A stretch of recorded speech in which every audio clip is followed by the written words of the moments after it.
नमस्कार, मावळ 24 तासमध्ये आपलं स्वागत. मी महादेव वाघमारे. पुणे जिल्ह्यातील मावळ तालुक्यातील ऐतिहासिक नगर परिषद तळेगाव दाभाडे समस्या सुटता सुटेना या संदर्भात मनसे राज्य उपाध्यक्ष सचिन भांडवलकर यांच्याकडनं जाणून घेऊयात. बोला.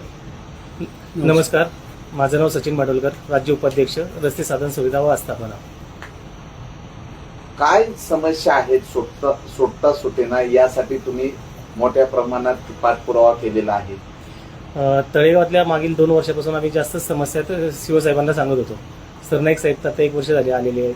तर सरनाईक साहेबांना आम्ही आता 1 वर्षामध्ये बरेच निवेदन दिले, जवळ 10 ते 15 विषयाचं निवेदन दिलेले आहे. या निवेदनामध्ये पहिला प्रामुख्याने विषय आहे तो म्हणजे पाण्याचा, की आज तळेगावमध्ये लोकसंख्या जशी झपाट्याने वाढत चालली आहे तसं पाण्याचा प्रश्न देखील सरनाईक साहेबांनी सोडवायला पाहिजे. पण जी 20-25 वर्षापूर्वी पाईपलाईन टाकलेली आहे त्याच पाईपलाईनमधनं पाणी दिलं जातं. कमी प्रमाणात पाणी येणं, लाईन चोकअप होणं, रस्ते सारखे खोदणं, त्याच्यामुळे अनेक समस्या येत आहेत. जसं नवीन बिल्डिंग आता वाढत चाललेल्या आहेत. रिडेव्हलपमेंटला काही बिल्डिंग निघाले, 4 मजली बिल्डिंग होत्या तिथं आता 11 मजली बिल्डिंग व्हायला लागले. पण पाण्याची व्यवस्था त्याच्यावरती काहीच परिणाम नाही. त्याच्यावरती पाण्याच्या संदर्भात सरनाईक साहेबांनी हा विषय पहिला प्रामुख्याने सोडवायला पाहिजे. जसं बिल्डिंगला कंप्लेशन देतात तसं पाण्याचा देखील त्यांनी प्रश्न पहिला सोडवायला पाहिजे. सांडपाण्याच्या प्रश्नाबाबत काय सांगणार, की जिकडं तिकडं नदीमध्ये दूषित पाण्याचे ओढे सोडलेले आहेत, एसटीपी प्लॅन हे केवळ नावालाच आहे, काय सांगणार? एसटीपी प्लॅन तर आजपर्यंत तळेगावात काही कुठं मावळ तालुक्यात कुठंच एसटीपी पण कार्यरत नाही. जर कार्यरत असते तर आतापर्यंत इंद्रायणी नदी आपली प्रदूषित झालीच नसती. आज जिल्हाधिकारी साहेबांनी आदेश काढला होता 6 महिन्यापूर्वी की ज्या नगरपालिकेच्या हद्दीमध्ये इंद्रायणी प्रदूषित होईल त्या नगरपालिकेवरती आम्ही गुन्हा दाखल करू. असं असताना देखील आम्ही वारंवार नगरपालिकेला निवेदन दिले की इंद्रायणी नदी आपल्या पाण्यामुळे प्रदूषण. इंद्रायणी स्टेशनचा भाग बघितला तर हॉस्पिटलमधलं सर्व दूषित पाणी इंद्रायणीला सोडलं जातं. स्टेशन भागातलं हरनेश्वर वाडी असू द्या किंवा स्टेशन चौक असू द्या किंवा यशवंतनगर या भागातलं सगळं पाणी इंद्रायणी सोडलं जातं. कुठलीही त्याच्यावरती प्रक्रिया केली जात नाही. आणि जे पाणी आता त्या इंद्रायणीला सोडलं जाते त्याच्या शेजारीच डुकरांचा कारखाना आहे, गोठा आहे, ह्याचं देखील दूषित पाणी त्या वाड्यामध्ये मिसळलं जाते. तेच पाणी इंद्रायणीला सोडलं जाते आणि त्याच्या पुढेच इंद्रायणीचा स्टेशन भागाचा पाणी पंपिंग स्टेशन आहे, ते पाणी तिथनं उचललं जाते. मग एक तर काय केलं की इंद्रायणी तर दूषित केली, पण त्याच्यानंतर जे यशवंतनगर भागातले लोक आहेत त्यांना जे चांगलं स्वच्छ पाणी देण्याची त्यांनी नगरपालिकेने हमी दिली होती, ते स्वच्छ पाणी न देता तिथं दूषित पाणी दिलं जाते. एक प्रकारे विष पाजलं जाते. घनकचऱ्याचा प्रश्न मोठा आहे. तळेगाव दाभाडे नगर परिषदेच्या चहू बाजूनी प्लास्टिक कचरा असन घातक कचऱ्याचे ढीग लागलेले आहेत. लाखो रुपयाचं टेंडर निघतंय घनकचरा व्यवस्थापनाचं, पण शहराला कचऱ्यामुळे विद्रुपीकरण झाले, काय सांगा? शहराचं विद्रुपीकरण करण्यास नगरपालिकाच कारणीभूत आहे. आत्ताच्या कंडिशनला जर बघितलं तर अधिकारी जे आहेत या घनकचऱ्याचे, या घनकचऱ्याचं एक मोठं टेंडर अधिकाऱ्यांनी एका कॉन्ट्रॅक्टरला दिलेलं आहे. आणि तो कॉन्ट्रॅक्टर कोणतं? मुंबईचा. बरं, त्याला इथली काय माहिती? त्याला एवढं मोठं टेंडर 200-250 लोकांचं कॉन्ट्रॅक्ट त्याच्याकडे दिलेलं आहे. 200-250 मधली लोक रोज कामं किती करतात? तळेगावातलं आज लोकसंख्या जशी झपाट्याने वाढत चालली आहे तसं त्यांनी घनकचरा वाढवायला पाहिजे ना, गाड्या वाढवायला पाहिजे. गाड्या दिल्यात 50 लोकांचं टेंडर गाड्यांचं आणि त्याच्यामध्ये वास्तव चालतात 25-30 गाड्या. त्याच्यातल्या तर 10 गाड्या तर निकामीच आहेत. RTO पासिंग नाही, काय नाही. मग जर अशा कॉन्ट्रॅक्टरला एवढं मोठं कॉन्ट्रॅक्ट देऊन त्याच्याकडनं कोणत्याही सुविधा भेटत नाही तर त्याच्यावर कारवाई का करत नाही? मग याच्यामध्ये अधिकाऱ्यांचीच बिले बघत आहे. तळेगाव दाभाडे नगर परिषदेमध्ये दिवसेंदिवस प्रदूषित पाणी भेटते. नदीचा प्रश्न आहे. नदीच्याच बाजूला पिगरी फार्म सारखे गोटे आहेत. यावर काही कारवाईसाठी तुम्ही पाठपुरावा केलेला आहे? आम्ही 1 वर्षापासून नगरपालिकेच्या पाठपुराव्यामध्ये 1 वर्षापूर्वी आम्ही त्यांना सांगितलं होतं कारवाई करा. तर त्यांनी आम्हाला तेव्हा पाटील साहेब होते. पाटील साहेबांनी आम्हाला सांगितलं होतं की आम्ही त्यांना सांगितलंय काढायला आणि त्यांच्यावरती आम्ही फौजदारी गुन्हा दाखल करतोय. तो फौजदारी गुन्हा दाखल करत असताना त्यांनी पाटील साहेब निघून गेले. सरनाईक साहेब आले. सरनाईक साहेबांना पण हा विषय आम्ही वाढून दिलेला आहे. तर सरनाईक साहेबांना आतापर्यंत आमचे 3 त्या संदर्भात निवेदनं गेलेली आहेत. दर टायमाला त्यांच्याकडनं कारवाई केली आहे असं त्यांचं आले, लेटर काढले. आतापर्यंत कुठलंही लेटर त्यांना पोहोचलं नाही. उलटा आता त्या पीक अगदी हाऊसवाल्याची एवढी दादागिरी वाढली की त्यांनी डुक्कर रस्त्यावरती सोडायला सुरुवात केली. याचा पुरावा फोटो सगळी व्हिडिओ क्लिप आम्ही सरनाईक साहेबांना नगरपालिकेतल्या काही अधिकाऱ्यांना पाठवलेल्या आहेत की जर एवढी सगळी त्याची दादागिरी राजरोसपणे चालली. आज सगळी डुकरं बघितली तर बायोडायव्हर्सिटीच्या गार्डनच्या बाजूला आहे, तिथंच वडा आहे. त्या वड्यामध्ये दिवसभर डुकरं बसलेली असतात आणि त्याच्यानंतर तेच पाणी इंद्रायणी नदीला सोडलं जाते आणि तेच परत पंपिंग स्टेशननी उचलायचे. म्हणजे मग सरनाईक साहेबांना आम्ही जे सांगतोय त्याच्यावर कारवाई न करता सरनाईक साहेब उलटी कारवाई करतात असं म्हणायला लागेल. आम्ही त्यांना सांगितलं पिगरी हाऊस बंद करा, त्यांनी पिगरी हाऊस बंद करायच्या ऐवजी डुकरं बाहेर सोडली. डुकरं बंद करा तर त्यांनी वड्यामध्ये बसवली आणि वड्यामध्ये बसवली तर ते पाणी इंद्रायणी सोडून आम्हाला मग विषच पाचतात ना एक प्रकारे. ते सरनाईक साहेबांनी याच्यावरती कारवाई करावी. आज जोपर्यंत आम्ही हात जोडून त्यांना विनंती करतो त्यांनी हात जोडूनच आमची विनंती स्वीकारावी. हात सोडून जर आमची कारवाई झाली तर ती मोठ्या प्रमाणात होईल. मग याची दखल त्यांनी घ्यावी. आठवडे बाजार जो रविवारी असतो हा आठवडे बाजार रस्त्यावर बसतो, त्यामुळं तळेगाव स्टेशन भागामधल्या नागरिकांची गैरसोय होती आणि त्यामध्ये त्यांच्याकडनं पैसे घेतले जातात तिथं बसण्याचे, पण त्यांना सुविधा दिल्या जात नाही. याबाबत तुम्ही शिवसाहेबांशी काय पत्रव्यवहार केला? त्या संदर्भात आम्ही टपरी पथरी व्यावसायिक माध्यमातून आम्ही त्यांच्याशी बरेच वेळा पत्रव्यवहार केलेला आहे. आठवडे बाजार हा रविवारचा बाजार हा 50 वर्षापासून चालू व्यवहार आहे. म्हणजे बाजार चालू आहे तिथं, तर तिथं काय आम्ही त्याच्यावरती हे करत नाही की जो आठवडे बाजार गावचा बाजार आहे तो चालू राहावा, पण त्याला काहीतरी बंधनं यावी. बंधनं अशा प्रकारे यावी की तो जो रस्ते लॉक करतात येणारी बाहेरून येणारी व्यावसायिक वाढली, त्याच्यामध्ये अनधिकृतपणा वाढला, त्याच्यामध्ये तो अनधिकृतपणा तळेगावातले स्थानिक व्यावसायिक आहेत त्यांना देखील त्यांचाही धंदा झाला पाहिजे ना. त्यांची दुकानं बंद करायची आणि बाहेरून येणाऱ्यांना तुम्ही प्राधान्य द्यायचं का? तर फक्त पावतीसाठी. आज टपरी पथारी तळेगावमध्ये गावामध्ये आणि स्टेशन भागात बघितले तर कमीत कमी 3000 प्लस आहे आमच्या अंदाजे. आणि यांच्याकडनं रोजची 50 रुपयाची पावती जर नगरपालिका घेते तर यांनी त्यांना सुविधा द्याव्या ना. आम्ही याच्या संदर्भात नगरपालिकेला वारंवार लेटर दिलेले, निवेदन दिलेले. काय केले की तुम्ही जर स्थानिक लोकांना द्या. हायकोर्टाचा GR आहे, GR याच्या संदर्भात काय त्यांनी सांगितलं की हायकोर्टाने सांगितलं की स्थानिक व्यावसायिकाला प्राधान्य द्या, त्यांच्याकडनं डोमेसाईल कंपल्सरी करा आणि त्यांना नगरपालिकेने लायसन इश्यू करा आणि त्यांच्याकडनं 50 रुपयाची पावती घेऊन त्यांना सुविधा द्या. असं तर काहीच नाही, फक्त नगरपालिका पैसे घेते आणि आपली खिशात ठेवती. आता आम्ही त्यांच्याकडे माहितीच्या अधिकारात माहिती मागवली होती तर त्यांच्याकडनं फक्त 70 ते 80 लोकांचे पैसे डेली जमा केले जातात आणि त्यांच्याच दुसऱ्या खात्याच्या एका व्यक्तीकडनं आम्हाला माहिती अधिकारात माहिती आली की आम्ही 694 लोक आमच्याकडे स्टॉल धारक आहेत. ही यादी मी जिल्हाधिकारी कार्यालयाला पाठवली आणि जिल्हाधिकारी कार्यालयात ती मंजुरी झाल्यानंतर आम्ही तुम्हाला ती यादी देऊ. मग हे दोन तफावत एकाच नगरपालिकेमध्ये जर येते तर नक्की आकडा कुणाचा पकडायचा? 70 का 80 लोकांचा पकडायचा का 693चा पकडायचा? मग ह्या दोन्हीमध्ये तफावत आहे ना. आमचा ती तफावत जास्तच आहे. आम्ही तर 3000 प्लस म्हणतो. मग हे जे व्यावसायिक आले कुठून आले तळेगावमध्ये? बरं, हे तळेगावातले व्यावसायिक बाहेरून आले, त्यांच्याकडे पावती घेतली जाते का हप्ता प्रकारे पैसे घेतले जातात. मग ह्याच्यामुळे काय झाले की तळेगावमध्ये गुन्हेगारी क्षेत्र वाढलं आहे. त्याच्यामध्ये ह्या गुन्हेगारी क्षेत्रामुळे काय झाले, एखादा बाहेरनं 4-10 लोक घेऊन येतो, परप्रांतीय त्यांना व्यवसाय करायला सांगतो आणि त्यांच्याकडनं 1000-500 उचलतो आणि त्यांना तो त्याचं नाव लावतो. मग हे व्यवसाय प्रकारे चालू झालेला आहे. तर हा व्यवसाय पद्धती नगरपालिकेने तोडावी. नाही तर हे सगळे जे स्थानिक भूमिपुत्र आहेत, जे व्यावसायिक आहेत, यांना नगरपालिकेवरती आम्ही घेऊन आंदोलन करू मोठ्या प्रमाणात. बरं, प्रत्येक ठिकाणी रस्ते खोदलेले आहेत, चेंबर फुटलेले आहेत, यामुळे नागरिक त्रस्त झालेत. याबद्दल शिवनशी तुम्ही पाठपुरावा केला, काय सांगा? आता सिवनला तर आम्ही सगळ्याच गोष्टीचा पाठपुरावा केला आहे. तर त्यांना आम्ही आतापर्यंत 50 वेळा सांगितलेलं आहे किंवा हे जे रस्ते आहेत तुम्ही आतापर्यंत काय केलं, मध्ये पाईपलाईनच्या नावाने रस्ते खोदले. 6 महिन्यापूर्वी रस्ते नवीन केले, 6 महिन्यानंतर पाईपलाईनच्या नावाखाली खोदले. परत आता रस्ते करायचं काम चालले की परत उद्या गॅस लाईन टाकायची. मग तुम्ही रस्ते करता तर तुम्ही असे काहीतरी नियोजन करा ना की पहिली पाईपलाईनची कनेक्शन काढून घ्या. जेवढे तुम्हाला गॅस पाण्याची पाईपलाईन टाकायची, गॅस पाईपलाईन टाकायची, ब्रॉडबँडची कनेक्शनची टाकायची, ह्या सगळ्या पहिले कनेक्शन अंडरग्राऊंड करून घ्या आणि त्याच्यानंतर तुम्ही रस्ते करा, तर ते रस्ते टिकणार आहे. नाही तर दरवर्षी पहिल्या एक तर 25 वर्ष 30 वर्ष रस्ते होत नाही आणि त्याच्यानंतर जर रस्ते होत नसते तर तुम्ही वर्षाला ही कामं करताय. मग हे कुणाच्या फायद्याचं काम आहे? फंडिंग तर भरपूर येते.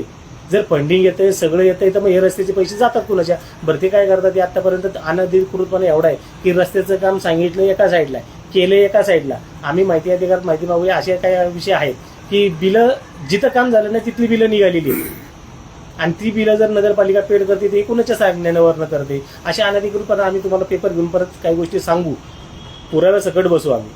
बरं, स्थानिक स्वराज्य संस्थेच्या ज्या निवडणुका, ज्यामध्ये नगर परिषदा आहेत, महानगरपालिका आहेत, यांच्या निवडणुका न झाल्यामुळे प्रशासकाची दादागिरी आहे का? प्रशासक मनमानी पद्धतीनं कारभार करतात, यावर काय सांगा? साहजिकच आहे. आता प्रशासक म्हणजे काय झाले की सरकारने पण त्यांना एक प्रकारे त्यांना त्यांचा पिट्टू म्हणून सोडलेले खाली की तुम्हाला स्थानिक नगरसेवक नको, कोण नको, काय नको. आमचं एका माणसाकडनं जिथं आम्हाला 50 लोकांना विचारायला लागत होतं, तर 50 लोकांना विचारण्यापेक्षा आम्ही एका माणसाला विचारतो.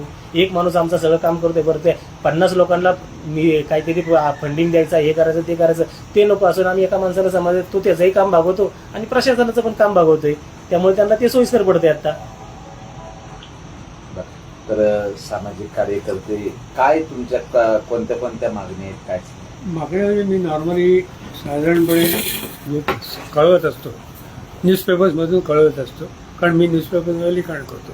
मुख्य म्हणजे सध्याची परिस्थिती म्हणजे तळेगावातल्या रस्त्यांची क्षमता संपलेली आहे. गेल्या 15-20 वर्षामध्ये जी होती रस्त्यांची परिस्थिती आणि आता जी वाहनं वाढलेली त्यामुळे रस्ते पुरेसे नाही आहेत. फार त्रासदायक झालेल्या आहेत सगळ्या गोष्टी. त्याच्यानंतर पाण्याचा प्रश्न आहेच. मुळे मी तर म्हणतो अंडरग्राऊंड इलेक्ट्रिफिकेशन, अंडरग्राऊंड नाले या का होऊ शकत नाही? काय प्रॉब्लेम आहे? दरवेळेला इलेक्ट्रिसिटी जाते, दर गुरुवारी जातेच, शिवाय आठवड्यातून सुद्धा 3-4 वेळा लाईट जातातच. 4 वेळा, 5 वेळा, 2-2 तास, 3-3 तास. आणि आम्ही विचारलं ना की का लाईट्स आले नाहीत, किंवा सांगतात इथे झाड पडलं, तिथे झाड पडलं. पण तुम्ही मुळातच या गोष्टी करत का नाही की अंडरग्राऊंड करून घ्या, इलेक्ट्रिफिकेशन ॲज वेल एज नाले, म्हणजे कोणालाच त्रास होणार नाही. आणि त्यामुळे डासांचा पण त्रास होत आहे. आणि मुख्य म्हणजे माझं म्हणणं आहे, या आता कर्मचाऱ्यांवरती इतका खर्च करत आहे, नाले साफसफाई करायची, मग तो कचरा उचलून त्याच्याऐवजी अंडरग्राऊंड रस्ते नाले केले ना तर उलट पैसा वाटणार आहे यांचा, असं माझं म्हणणं आहे. म्हणजे आणि बऱ्याच गोष्टी आहेत, ते रस्ते खणून एक सगळे आमचे सगळे बॅक सगळे हे झालेले आहेत. आंतररस्त्यांना मी म्हणतो काय गरजच काय याची स्पीड ब्रेकर टाकण्याची. आणि इतके जर निधी मिळाले रस्त्यासाठी तर म्हणजे आंतररस्त्यांना का नाही मिळत निधी? आमच्या वाट्याला काय आलंच नाही, आहे तसेच आहेत रस्ते. सेकंडली रस्ते जे करतायत ते सुद्धा पुरं सफिशियंट नाही. बाजूला जागाशी सोडतात, त्याच्यामध्ये नेहमी खणलेलं असतं. दुकानाशी जाईपर्यंत तुम्हाला इतका त्रास होतो, दगड खडियाला त्रास होतो. त्याच्यानंतर कुठेही जा ट्रॅफिक जाम आहेच. काय? कारण लोकांना शिस्तच नाही स्वतःला. कुठे आणतात, गाड्या उभ्या करतात, माणूस चालत असतो त्याच्या अंगावर गाडी घेऊन येतात. अरे काय आहे काय? मग चालणाऱ्याला भीती. त्याच्यानंतर आणखी एक मी मुद्दा मांडतो, इथे तो आहे की नाही माहीत नाही संदर्भात. थुकण्याचा जो प्रकार आहे ना, एक सरकार सगळीकडे माणसं थुकत असतात. गाडीवरून उतरा तुका, गाडीवर बसा तुका. काय आहे? तळेगावात तुम्हाला 1 फूट सुद्धा रस्ता कुठे दिसणार नाही की जिथे कोणी थुकलेलं नाही आहे. या सगळ्या गोष्टी इम्पॉर्टंट आहेत माझ्यामध्ये. आता स्थानिक स्वराज्य संस्थेच्या निवडणुका बरेच म्हणजे आता 3 वर्ष संपून गेले तळेगाव दाभाडे नगर परिषदेला. त्यापेक्षा आता 4थं वर्ष लागलेलं आहे. या संदर्भात तुमच्या पक्षाच्या वतीने काही पाठपुरावा आहे का? कारण न्यायालयीन प्रकरण म्हणून इतके दिवस निवडणुका नसल्यामुळे नागरिक हवालदिल झालेले आहेत. प्रश्न कोणाकडे मांडायचे यामध्ये द्विधा स्थिती आहे, त्याबद्दल काय सांगा?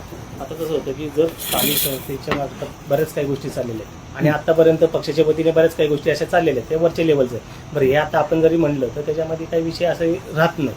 ही स्थानिक लेवलला जे काही पक्ष असतील, संघटना वरच्या लेवलला काम करतील, त्यांच्या माध्यमातून ह्या चालू आहेत. कोर्टामध्ये केसेस चालू आहेत, बऱ्याच काही गोष्टी निवेदनं चालू आहेत, केस दाखल केलेले आहेत. त्याच्यामुळे ते ज्या वरच्या लेवलला होईल त्या वरच्या लेवलच्या गोष्टी वरच्या लेवलला चालतील. बरं, आता यानंतर तुमचे हे जे विविध प्रश्न घेऊन तुम्ही शिवोंना जे विजयकुमार सरनाईक आहेत यांच्याकडे पत्रव्यवहार केलाय, यापुढे पुढचा आंदोलनाचा पवित्रा काय आहे? त्यांना आपण आता 12 तारखेला निवेदन दिले या संदर्भात. जवळजवळ तळेगावातले 10 विषयासंदर्भात आपण त्यांना निवेदन दिलेलं आहे. जर त्यांनी आतापर्यंत 10 दिवस उलटून गेले, त्यांची कुठलीही प्रतिक्रिया नाही, काही नाही. त्याच्यानंतर आपण त्याच्यावरती उल्लेख केलेला आहे की जर आम्हाला ह्या गोष्टी सगळ्या 30 तारखेच्या आतपर्यंत क्लिअर झाल्या नाही तर 1 तारखेपासून आमचं काय आमरण उपोषण तिथं राहील. आणि त्याच्यानंतर जोपर्यंत हे विषय तळेगावातले सुटत नाही तोपर्यंत आम्ही तिथं नगरपालिकेसमोर बसून राहू. तळेगाव दाभाडेकरांना जो काही कर आहे हा भरमसाठ कर आहे, पण सुविधाच्या बाबतीमध्ये सुविधा मिळत नाहीत, नागरिकांची ओरड आहे, याबाबत काय सांगा? सगळेच करासंदर्भात तळेगावनी आता मागं पण 2 वर्षापूर्वी पण हा विषय घेतला होता. पाण्याची पट्टी असेल किंवा घराचा टॅक्स असेल, अशा अनेक समस्या. घर भाड्याने दिलं तर त्या घर भाड्याच्या येणाऱ्या रकमेपेक्षाही जास्त टॅक्स नगरपालिकेला जातोय. मग घर माणसांनी आता जे काही आपले जास्त करून मुंबईची लोक आहेत त्यांनी काही समजा इन्व्हेस्टमेंट म्हणून घेतली तर चला बाबा घर चांगलं ठेवायचं असेल तर भाडेकरी ठेवला तर आपलं घर पण व्यवस्थित राहतंय अशा पद्धतीने त्यांनी भाड्याने दिले. पण त्यांना त्याच्या दुप्पट जर टॅक्स भरावा लागत असेल तर लोकांनी आता घर भाड्याने देणं देखील सोडलेलं आहे. मग त्यामुळे आम्ही सगळ्या बाबतीत आम्ही त्यांच्याकडे बऱ्याच काही गोष्टी अशा फॉलोअपमध्ये आहे. पण प्रत्येक विषय नगरपालिका फक्त ऐकती एका कानाने सोडून देते. कारण त्यांना माहिती आहे की आमच्या पुढे आता दुसरं कोण बोलणार नाही. मग त्यांना अहमपणा जो आलेला आहे त्यांचा अहमपणा आत्ताच्या कंडिशनला कसा आहे आणि कसा नाही हे त्यांना माहिती आहे. फक्त आम्ही आत्तापर्यंत हात जोडून त्यांना विनंती केलेली आहे. त्यामुळे आमचं अजूनही सरनाईक साहेबांना आहे की 30 तारखेपर्यंत आम्हाला हा विषय क्लिअर करून द्या. अन्यथा 1 तारखेपासून जो काही तुम्हाला परिणाम दिसेल तो परिणाम तळेगावचे नागरिक तुम्हाला वेगळ्या पद्धतीने दाखवतील. उपोषणचा इशारा तर आम्ही दिलेलाच आहे. त्याच्यानंतर जे काही जनतेचा उद्रेक असेल तो उद्रेक तर नसं नाही व्हावा अशी जर त्यांची इच्छा असेल तर त्यांनी हे विषय मार्गी लावावे. सर्व शहराच्या सुरक्षिततेसाठी जे सीसीटीव्ही आहेत, अनेक सीसीटीव्ही नादुरुस्त आहेत, त्या संदर्भात शिवसाहेबांची काय बैठक? सीओ साहेब आतापर्यंत नगरपालिकेत सीसीटीव्ही कॅमेरेच नाहीयेत. कोणतीही गोष्ट बघितली लावलेले आहेत पण ते नावाला लावलेले आहेत. आतापर्यंत समजा असं आता ऑफिसच्या बाहेरच आपण घेतला सीसीटीव्ही कॅमेरा लावलाय म्हणून सांगितलं जातं पण तिथं बॅटरी नाही, कॅमेरा नाही. उद्या ऍक्सिडेंट झाला काय झालं फुटेज नाही, कॅमेरा पण नादुरुस्त आहे. मग हे कुठलं कारण आहे? त्यामुळे तुम्ही असं याच्यावरती जे त्याच्यावरती खरंच देखरेख करू शकता. एक समिती स्थापन करा. ज्या समित्या पाहिजे त्या समित्या नाहीये आणि ज्या नाही पाहिजे त्या समित्या त्यांनी स्थापन करून ठेवलेल्या आहेत. कशाच्या कामाच्या ठेवल्या आहेत? अतिक्रमण कधी काढले? अतिक्रमण जशी समिती स्थापन झाली त्याच्यापेक्षा दापट वाढले अतिक्रमण. आज रस्त्याने गेलं तर रस्त्यावर सर्वात जास्त अतिक्रमणवाल्यांनी गेले. बॅनर्स कुठेतरी लागलेले असतात त्या अतिक्रमणाच्या अंडरमध्ये. मग ते काय करतात ते त्यांच्याकडनं 4 महिन्याचे काय ठरवून घेतलेलं आहे. जे व्यावसायिक आहे ते रस्त्यावर व्यवसाय करणारे त्यांच्याकडनं हे हप्ते घेतात. मग यंदा काय झालं की जे समिती स्थापन पाहिजे ना ती समिती स्थापन कुठलीच काम करत नाहीये. या समित्या सगळ्या बरखास्त करून नगरपालिकेने सक्षम अशी समिती स्थापन करावी त्याच्यावरती जेणेकरून तळेगावरती अंकुश राहील. आता अंकुश कुणाचाही राहिलेला नाही आणि काहीच नाही त्याच्यामध्ये. त्यामुळे बिंदासपणे राजरोसपणे कुणी पण या आणि कुणी पण राहा असं त्या प्रकार चाललाय. एक विषय आहे नामफलकाचा. आज तळेगाव इतकं डेव्हलप झालेलं आहे. बाहेरून कोणी माणूस आला हे तुझं हे तर बाहेरून कोणी माणूस आला त्याला एखादा पत्ता शोधायचा असेल ना तर असं अमुक एक बिल्डिंगच्या मागे अमुक एक बिल्डिंगच्या पुढे. मग या आधी जी बिल्डिंग शोधायची त्याच्या अगोदर या 2-3 बिल्डिंग शोधायच्या आणि त्याच्यानंतर आपलं खरी जिथे जायचं तिथे. पण प्लॉट नंबर सुद्धा दिलेले आहेत ते 83, 84, 85 वगैरे असे लाईनही नाही.